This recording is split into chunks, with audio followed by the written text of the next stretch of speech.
Shalom,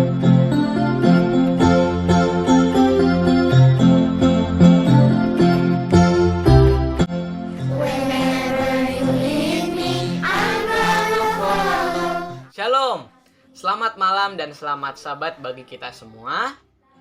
Patutnya kita bersyukur kepada Tuhan oleh karena penjagaannya yang telah menyertai kita sepanjang 6 hari dalam minggu bekerja kita hingga pada saat ini.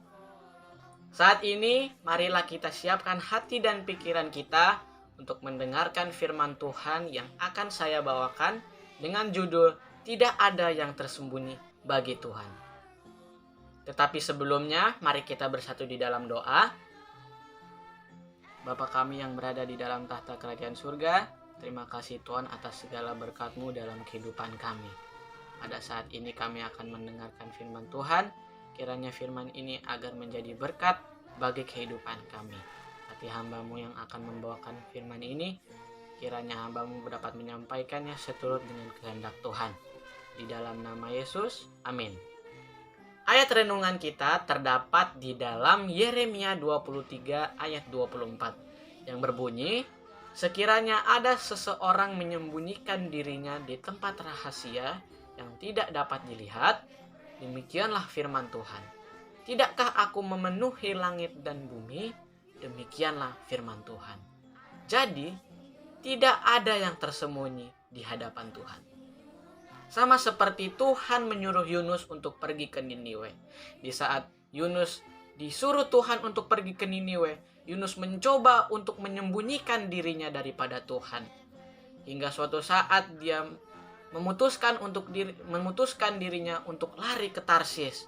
Dia naik kapal menuju Tarsis, tetapi Tuhan melihat Yunus kemanapun ia pergi.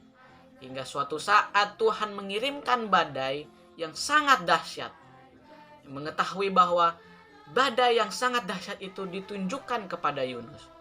Yunus ditelan oleh ikan besar sehingga ia bertobat dari dosanya karena ia berusaha untuk bersembunyi dari Tuhan. Tetapi Yunus mengakui dosanya. Ia berdoa kepada Tuhan dan Tuhan menjawab doanya, menyebabkan ikan besar itu memuntahkan Yunus ke darat. Tuhan juga melihat ketidaktaatan kita. Terkadang ketika kita melakukan suatu kesalahan, kita mencoba untuk menyembunyikannya dari teman-teman kita, menyembunyikan dari saudara-saudara kita, menyembunyikan dari orang tua kita, bahkan kita menyembunyikan kesalahan kita dari Tuhan. Tetapi itu tidak berhasil. Mengapa? Karena Tuhan melihat kita kemanapun kita pergi.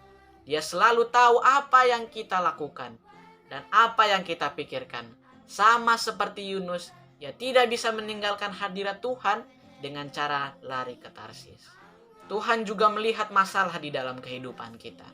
Terkadang di saat kita merasa hati kita terluka, kita mengira bahwa tidak ada orang lain yang dapat menemani kita dan menghibur kita. Tetapi ingat, Tuhan selalu menemani kita di saat kita merasa kesepian, di saat kita merasa sedih, maupun di saat kita senang. Sama seperti Yunus berdoa kepada Tuhan dalam perut ikan selama 3 hari dan 3 malam. Begitupun dengan kita. Jika kita mengira tidak ada orang yang ada di sekitar kita untuk menemani kita, menghibur kita, ingatlah bahwa Tuhan selalu menemani kita di saat kita kesepian, di saat kita sedih, maupun di saat kita senang. Atau berpikir masalah yang ada di dalam kehidupan kita. Ingat bahwa Tuhan tahu apa yang kita pikirkan dan apa yang kita lakukan. Tidak ada yang tersembunyi bagi Tuhan. I'm trusting you, God, you are good.